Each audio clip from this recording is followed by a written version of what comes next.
Olá, ótima noite, que alegria, sempre uma honra e uma satisfação receber você aqui no Jovem Pan Ponto Final. Hoje um pouco diferente, na ausência de José Maria Trindade, a gente continua com o que é importante você ficar sabendo. Recebo aqui no estúdio da Jovem Pan, na capital federal, ex-senador, ex-ministro e deputado federal Marcelo Crivella, ex-prefeito também da cidade maravilhosa do Rio de Janeiro. Que honra receber o senhor aqui, conversar um pouquinho sobre os assuntos do Congresso Nacional. A honra é toda minha, Bruno. Muito obrigado pelo convite. Bom, a gente tem muito a conversar sobre eleições no Rio de Janeiro, sobre essa articulação do Congresso Nacional, mas antes de falar sobre eleição, tem uma PEC que é muito importante. O senhor que é um líder religioso há muito tempo na igreja, evangélico, e sabe muito bem como que as igrejas acabam atuando, né? Também na vida das pessoas, o impacto na sociedade. E agora tem uma PEC sobre a tributação, que seria uma isenção,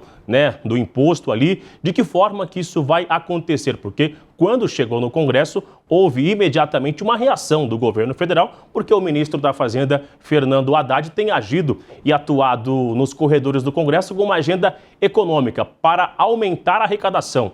E isso vem numa tentativa de reduzir o imposto, ou seja, isso vai tirar dinheiro do cofre do governo. Sem sombra de dúvida. Agora, é muito importante a gente lembrar, Bruno, de que quem sustentam as igrejas são os seus membros, os fiéis. Os fiéis já pagam impostos sobre o consumo de todos os bens e serviços, já pagam impostos sobre o seu patrimônio, quem tem carro paga IPVA, quem tem imóvel paga IPTU e é imposto de renda. O que sobra, eles sobrevivem com isso, uma parte dão à igreja, não é para pagar imposto de novo.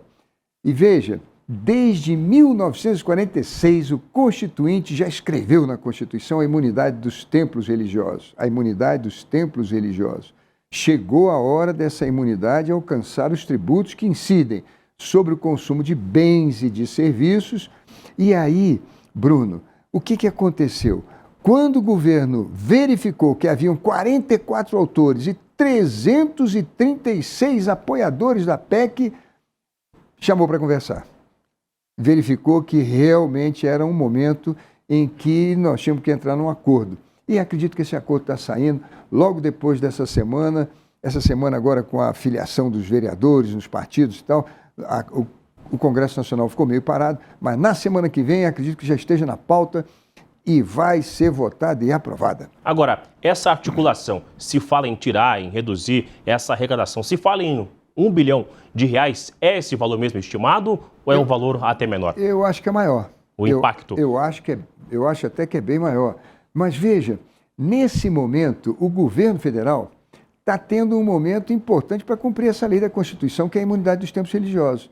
Por quê? Porque nós estamos com uma previsão da queda da inflação, de tal maneira que o Copom não vai terminar o ano com 12,5%, ele vai terminar com 9% de juros, próximo disso, um pouquinho a mais ou um pouquinho a menos. Nós estamos falando de 3% a menos que o governo vai pagar sobre a sua dívida, que é a maior conta que ele tem. 3% numa dívida de 7 trilhões dá 210 bilhões. O governo vai economizar 210 bilhões. O que diante de 210 bilhões é, vamos dizer assim, uma renúncia, que não é bem renúncia, é cumprir a lei da imunidade para que as igrejas tenham alguns bilhões para investir em quê? Creches, orfanatos, asilos, reformas de templos, enfim, na área social da sociedade, com uma efetividade que o governo não tem. Uma efetividade que o governo não tem. Ó, a gente fala muito de segurança. Eu ouço sempre a Jovem Pan.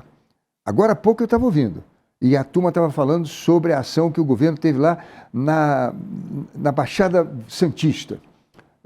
Foi um programa da Jovem Pan durante vários momentos. Morreram 56 pessoas. Apreenderam toneladas de drogas. E agora vão ter que dispersar porque veio policial de todo o estado de São Paulo. Se gastou milhões, milhões e milhões. E tivemos 56 mortes, que todos nós lamentamos muito. Eu pergunto a você, Bruno, aonde é o melhor investimento para nós evitarmos essa tragédia que está no Brasil, que é o consumo de drogas e as cidades tomadas pelo narcotráfico? Na infância.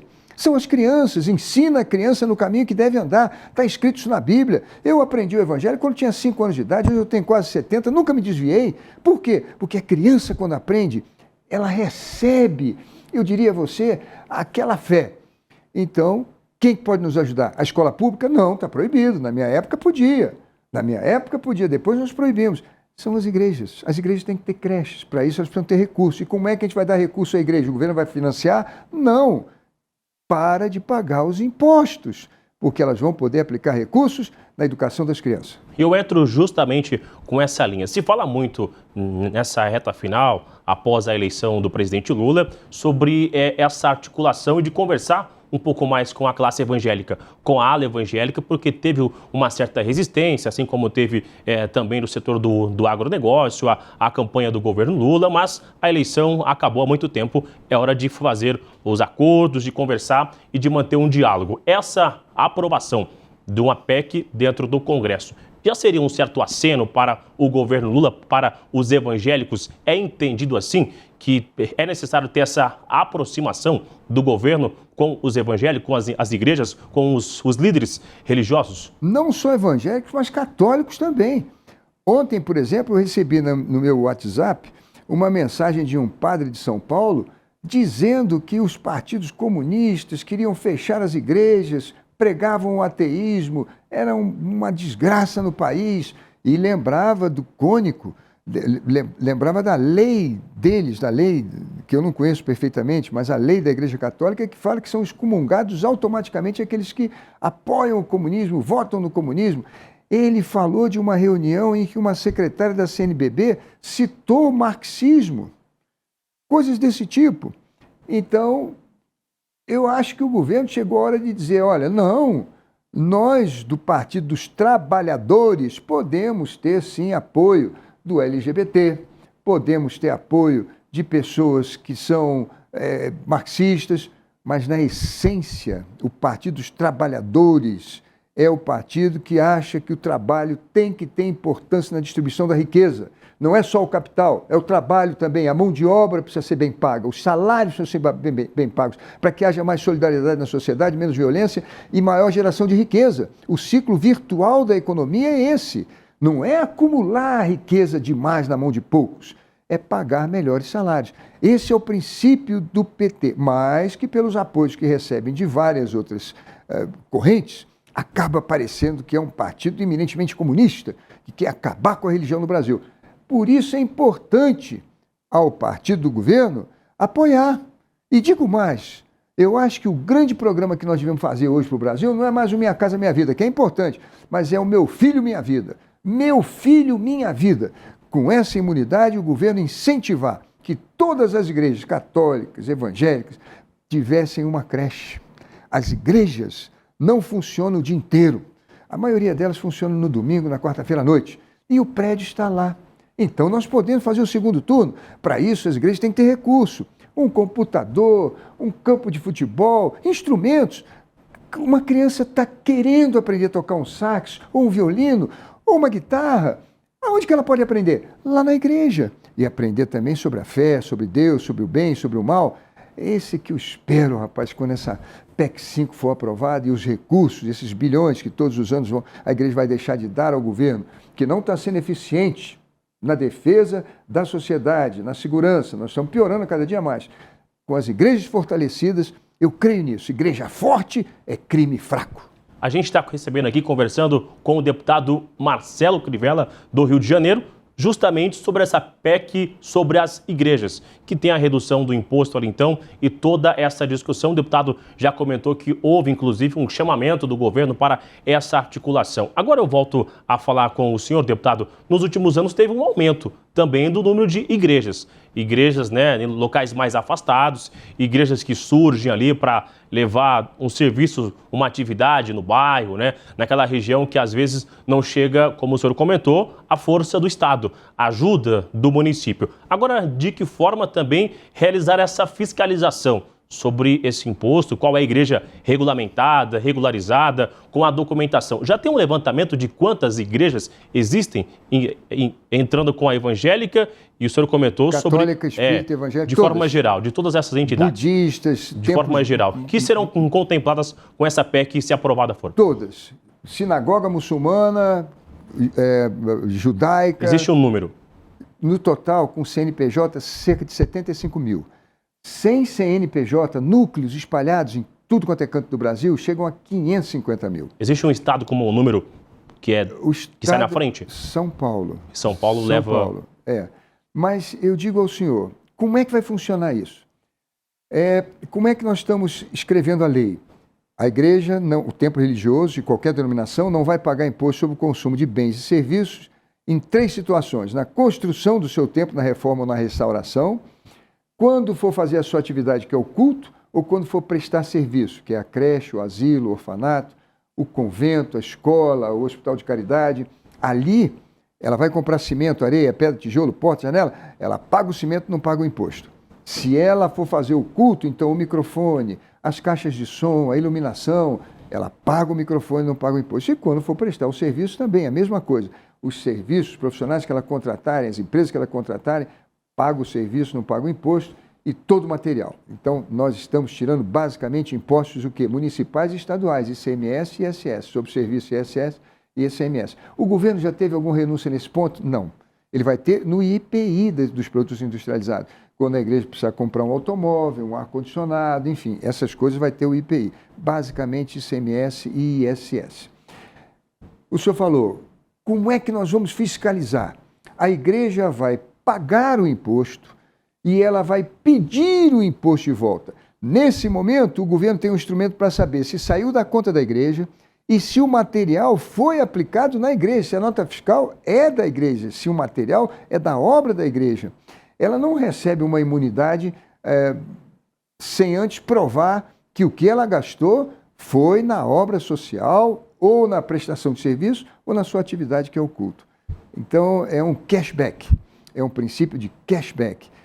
As igrejas precisam estar organizadas, terem seus contadores, terem suas contas em banco, provar que aquele dinheiro que saiu é oriundo das ofertas e dízimos dos seus membros, que sustentam, para poder receber o imposto de volta. Bom, eu cheguei a conversar na última semana com alguns nomes dentro do Congresso.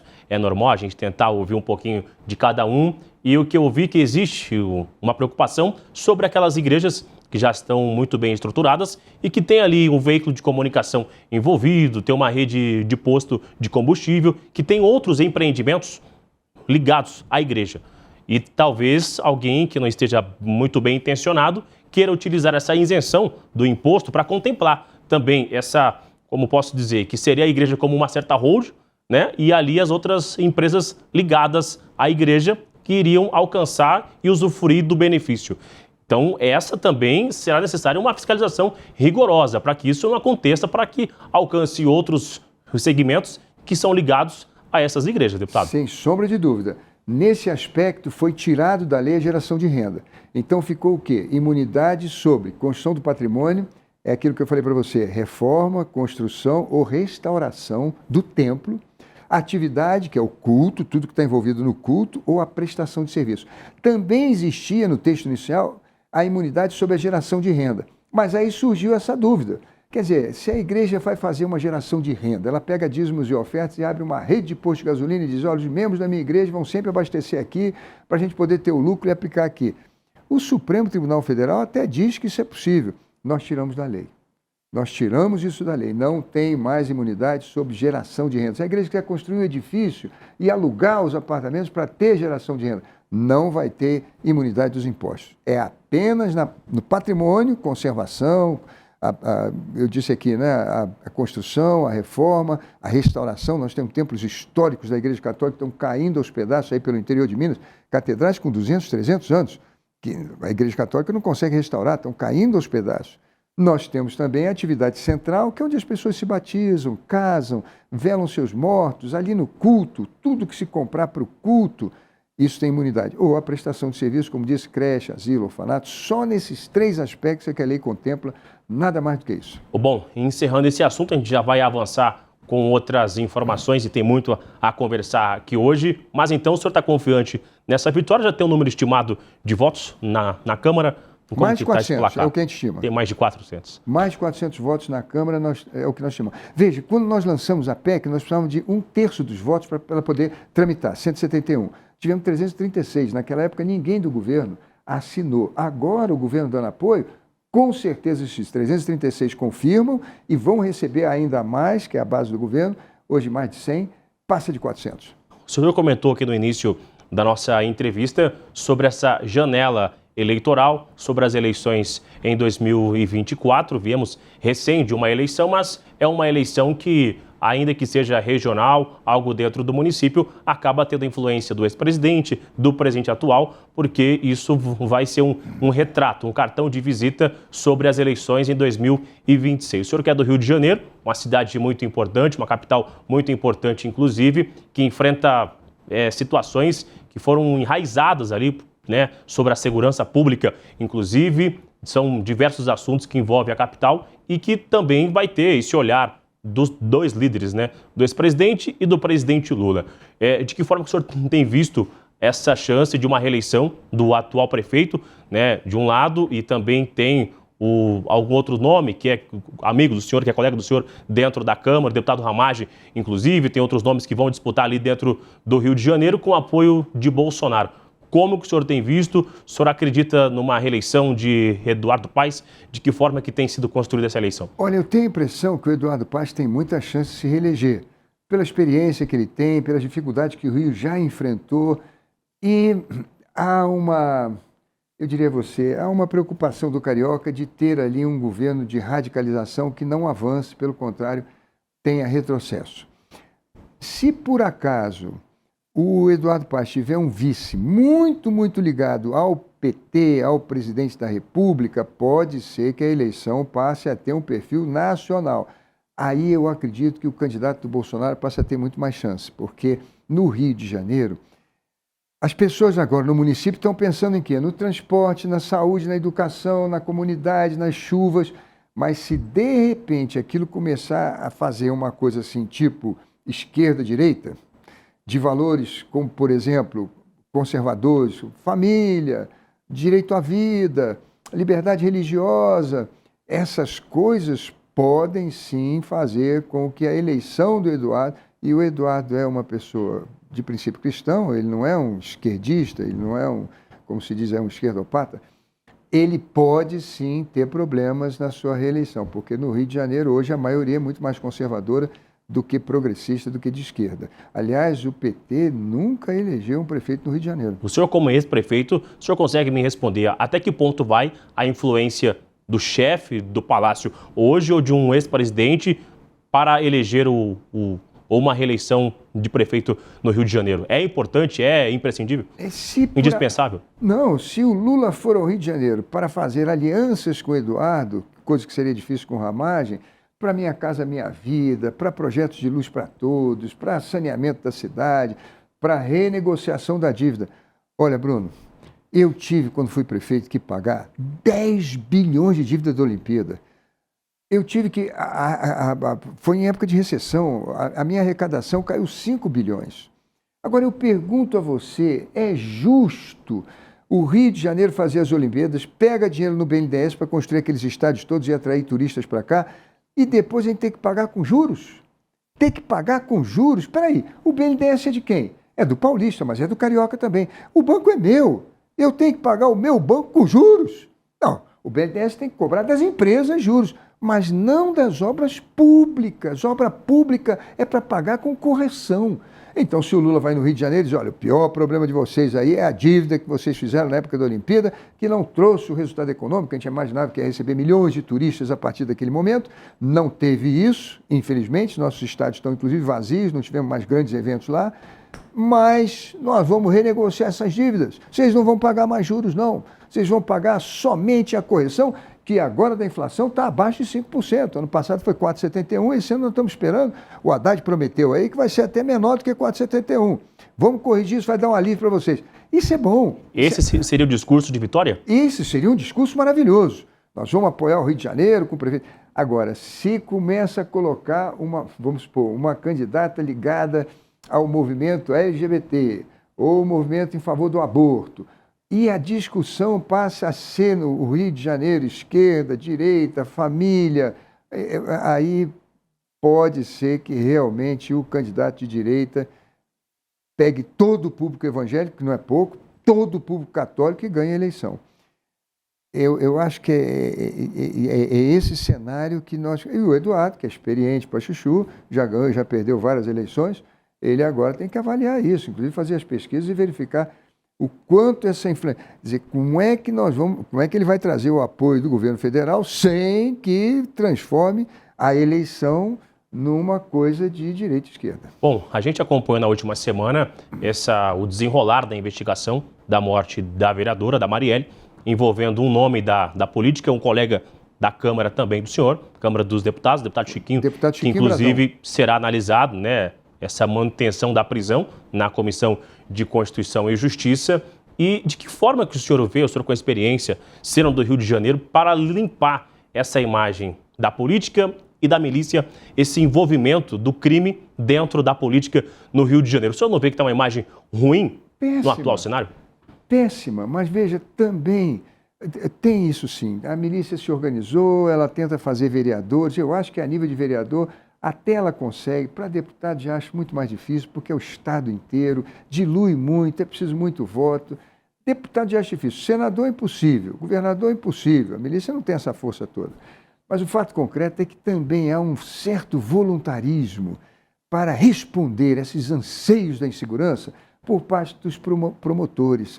Nós temos 900 rapazes, moças lá no Rio de Janeiro que precisam, pela pressão que a imprensa faz e a população faz, de darem resposta. Eu mesmo fui preso. Eu passei um dia na prisão. Eu pergunto a você, se eu diminuir meu salário pela metade, eu não morei um dia na Gávea.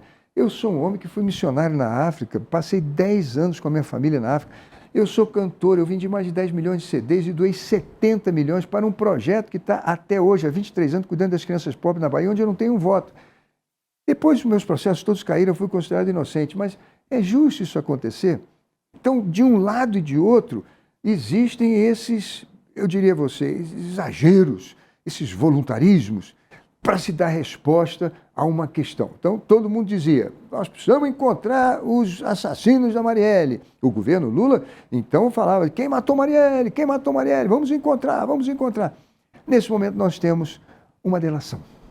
Uma delação de alguém que está preso sob tortura, a prisão não é fácil, e ali ele fica na tentação, e aconselhado pelos seus advogados, a fazer uma delação, mas uma delação que é preciso ter provas concretas, provas verdadeiras, que nesse momento a gente não tem muita certeza. E essas provas não se perderam, porque já tem muito tempo, né? São 6 anos. Ao longo desse tempo, houve uma dificuldade em atrapalhar a investigação, uma resistência. Também. Né, por parte da Polícia Civil, o chefe da investigação é acusado de estar junto. Então, essas provas, o senhor não acha que ficaram pelo meio do caminho? Pode ter ficado pelo meio do caminho, pode ter ocorrido esse crime, a gente não sabe.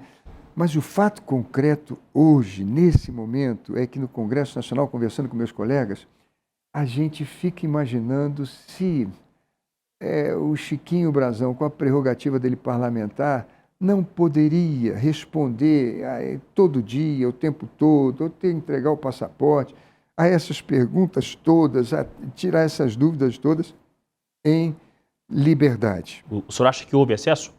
Eu acho que eu não li os autos, mas considerando o que aconteceu comigo, eu sou inocente. Por que eu fui preso? Eu tive que enterrar minha mãe enquanto estava com tornozeleira. Eu pergunto, é justo isso? Eu que doei 70 milhões dos meus direitos autorais para crianças pobres na Bahia, que dediquei a minha vida toda ao Evangelho. E aconteceu comigo. E depois o Ministério Público pediu o arquivamento, por falta de justa causa. Mas eu fui à prisão. Quer dizer, eu fico pensando, meu Deus do céu, será que nesse afã que a gente está de encontrar culpados, de resolver problemas, a gente não está cometendo erros também?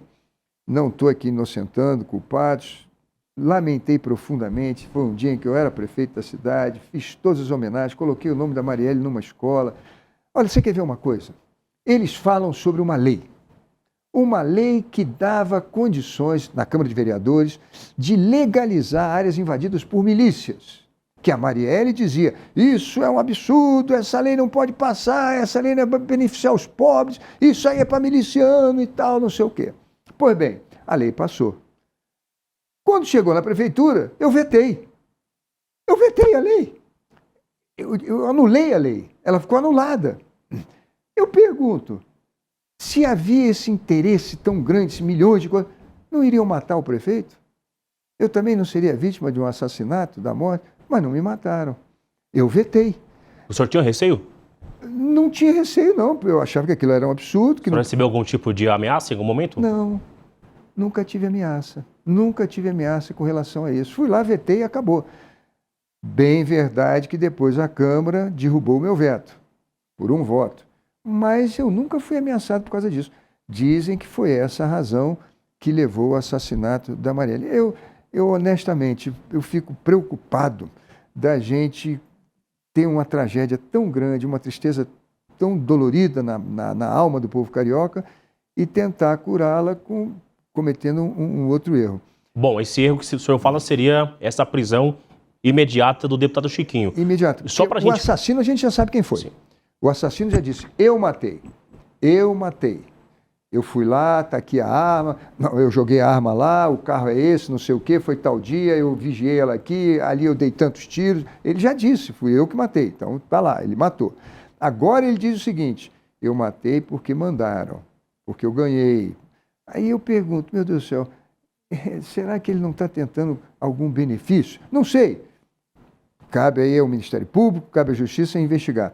Eu só peço a Deus que nos oriente para que não se cometa um erro pior. Só para a gente encerrar esse assunto, Sim. também está encerrando o nosso tempo aqui, o ministro Ricardo Lewandowski chegou a chamar a atenção do diretor-geral da Polícia Federal por uma certa exposição quando a aeronave chegou com os alvos aqui no hangar, no aeroporto, na capital federal. O deputado Arthur Lira também ficou um pouco irritado com a imagem do Chiquinho algemado. O senhor também vê esse excesso? Não precisava algemar um deputado que é tido como alvo de mandar assassinar uma vereadora no Rio de Janeiro? Pois é, que a gente ainda não tem a prova rigorosa, a prova cabal, a prova verdadeira. Uma imagem de uma câmera, uma gravação, alguma coisa, uma mensagem de celular. Isso é comum de encontrar nas provas. E olha que se pegou o celular de tudo quanto é gente. Anos e anos se investigando isso. E, de repente, a gente diz, não, é ele, acabou, e vamos embora, prende e pronto. Essas coisas é que eu acho que não amadurecem a nossa sociedade. Eu não sei se você lembra, rapaz, mas teve um filme muito interessante nos Estados Unidos, na época do macartismo, em que entra numa sala todos os jurados, eles só podem sair dali com unanimidade. E um deles dizia, esse rapaz não matou o pai. Eu não sei se vocês assistiram esse filme, mas foi um sucesso danado. Porque na época do macartismo, nos Estados Unidos, na luta contra o comunismo, também as pessoas elegiam um comunista, um sujeito que está... E aí desgraçava a vida do sujeito. E depois os americanos verificaram que houve realmente muito exagero. Bom, então quem assumir que quem for reeleito, se for o caso do atual prefeito ou um novo nome, vai ter que enfrentar isso tudo, né? Tentar resolver ou pelo menos amenizar a situação de quem vive no Rio de Janeiro, porque ele sai de casa, ele não sabe se vai voltar vivo ou se não vai conseguir voltar porque a chuva vai tomar conta ou se vai ter um ônibus incendiado no meio do caminho ou não, porque vai ter que tentar amenizar essa violência que está enraizada na cidade do Rio de Janeiro. Eu não sei se o senhor vai concordar comigo. Eu fui autor, quando era senador, de um projeto de lei que deu poder de polícia ao Exército nas fronteiras. Eu dizia para mim mesmo, o dia que o Exército tem 300 mil homens, a Polícia Federal só tem 10 mil, tiver armado nas fronteiras, nós não vamos deixar entrar arma, munição e drogas nesse país. Nós vamos controlar aquele deserto demográfico que são os 16, 12 mil quilômetros de fronteira que nós temos, sobretudo com Peru, Colômbia e Bolívia. Nós vamos parar com isso. Eu fui autor dessa lei. Depois o Lula pegou a minha lei e deu para a aeronáutica no espaço aéreo e a marinha na costa brasileira. Eu pergunto, essa lei que eu aprovei, lei complementar, já tem mais ou menos uns 15, 18 anos. Nós resolvemos? Não. Continuamos tendo problemas para chuchu nas grandes cidades dominadas. Aí nós fizemos a Força Nacional de Segurança. Resolvemos pegar os nossos melhores oficiais, praças do Brasil inteiro, formar uma Força Nacional e, pum, mandar brasa lá. Investimos na Polícia Federal, fizemos intervenção em tudo quanto é jeito, chamamos o Exército. Demos jeito? Não.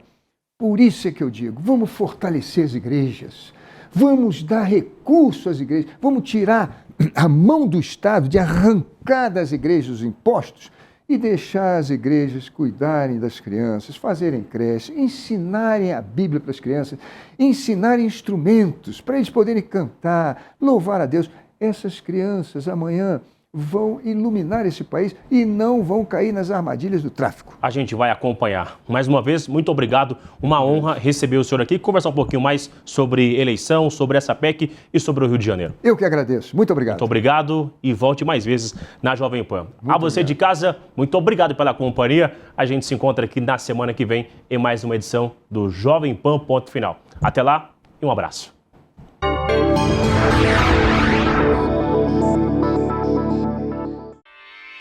Realização Jovem Pan News.